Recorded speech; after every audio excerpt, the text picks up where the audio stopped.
asked to talk a little bit about my experience in Guatemala on a short-term mission trip.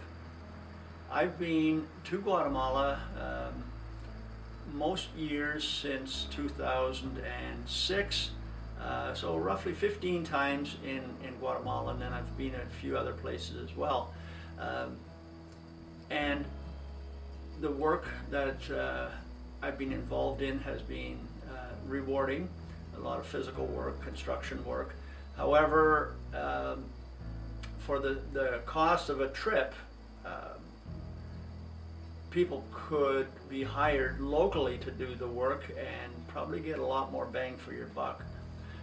However, the personal visits that we make from Canada gets people excited about the work, and they're much more likely to promote it here. And the other thing, and that's what I really want to dwell on this morning, is the relationships you build. We always made a habit to send groups of 3 on a home visit. We would generally go to a family that was picked by the local pastor, identified as being needy in one way or another, and often would bring a package of food or so, or maybe some small gifts for the children. Excuse me. Now, in 2010, I was part of a group of 3. 2 women from that were attending college at the time, or university, went with me to visit a family, Federico, Maria, and their 3 children. They were identified by the chairman of the church council there as being a good candidate for a visit for us, and welcomed us in, and we shared about what we were doing, where we were from.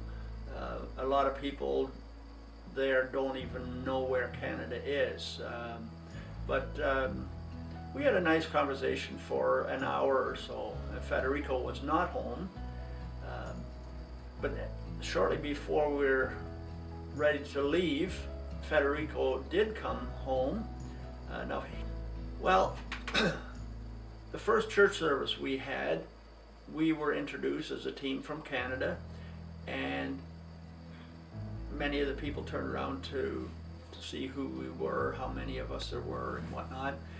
Federico also turned around, and I recognized him instantly. And he and I made eye contact, so I knew he also wants to talk to me. So sure enough, right after the service, he came over to me, and he was very excited. He said, "I am now a Christian. I accepted Jesus into my heart," and he was just full of joy. However, but as we're all aware, it's not us and our convincing speeches that make a believer. It is the work of the Holy Spirit. And you can read about that in 1 Corinthians 3. And just this past year, in fact only a month ago, I was in Guatemala again, and I went there with another team member, and we dropped in unannounced, and they were quite happy to see us, and we had a nice chat about different things. And all 3 children were there. They are now getting much older. The youngest child was an infant when we first visited, and she is now 12 or 13 years old. And the oldest son is now 22. And I thought, I wonder whether there's been any change in his life. And so we asked about that, and sure enough, he said, "Yes, I am now a believer." And then Federico, with a proud grin on his face, said, "Yes, now the whole family, all 5 of us are believers." And he was so grateful. And to me, if this was the only thing I've accomplished in all the trips that I've been on, And all the money that was spent on those trips, it was a very good deal. And this is why I feel compelled to return year after year. This was one of the big success stories, but there's been other ones as well that I could share about.